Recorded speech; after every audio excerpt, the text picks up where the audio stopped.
আসসালামু আলাইকুম, কেমন আছেন সবাই? গতকাল আমার বুকলেট থেকে একটা বইয়ের পার্সেল এসেছিল।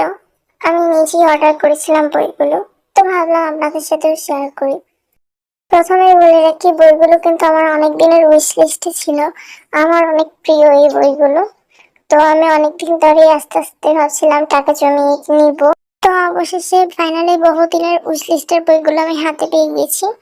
এটা হচ্ছে বুকলেট থেকে আমার নেওয়া হচ্ছে দ্বিতীয়বার বই। এর আগে গিফট পেয়েছিলাম, আর এটা হচ্ছে আমি নিজে কিনেছি। বুকলেট.com এর যে জিনিসটা আমার সবচেয়ে ভালো লেগেছে সেটা হচ্ছে প্যাকেজিং। তাদের প্যাকেজিং অসাধারণ, অনেকগুলো বাবল র্যাপার পেপার দিয়ে র্যাপ করে দেয়। আমার ভালো লেগেছে, যদিও আমি খুলতে একটু হিমশিম খাচ্ছিলাম, বাট প্যাকেজিং অনেক বেশি ভালো ছিল। গলার অবস্থা খারাপ হওয়ার কারণে, ধরে থাকার কারণে, একটু কাশির কারণে সমস্যা হয়েছে, তাই হচ্ছে একটুখানি ভয়েসটা এরকম ভাবে এডিট করে দেয়, নয়তো আমি নিজেই দিতাম। তো দেখা যাক আমার বইগুলো আনবক্সিং করা শেষে কোনগুলো বই কিনেছি সেটা আপনাদেরকেও দেখাই, চলুন। তো এই হচ্ছে আমার বইগুলো। এটা হচ্ছে নিমরা আহমেদের ও মেরা হে, এই বইটা। এটা আমি নিয়েছি। এখানে অনেকগুলো কিউট কিউট বুকমার্কস দিয়েছে ওনারা।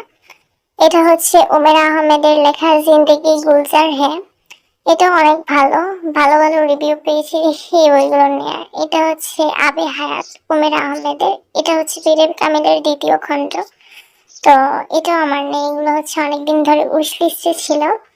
বীরে কামিল, আবে হায়াত, এই দুইটা উমের আহমেদের। আর এগুলো হচ্ছে অ্যাকচুয়ালি অনেক অনেক রিভিউ দেখেছি, গল্পগুলো সম্পর্কে আমার অনেক বেশি ভালো লেগেছে, তাই নিয়ে। আর এটা হচ্ছে নিমরা আহমেদের জান্নাতকে পাত্তে।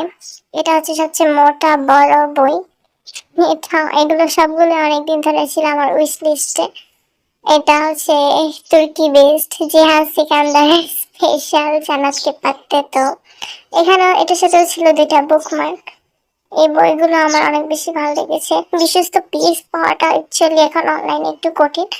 তো তারপরে হচ্ছে বুকলেট.com আমার ভালো লেগেছে পেজ। এর আগেও বুক গিফট পেয়েছিলাম ওই পেজ থেকে, তো ভাবলাম এখান থেকে নেওয়া যায়, সেই জন্য এই 5টা বই আমি বুকলেট.com থেকে অর্ডার দিই। একজন বই প্রেমী হিসেবে এই বইগুলোকে সেলফি নিতে পেরে আমি অনেক বেশি হ্যাপি।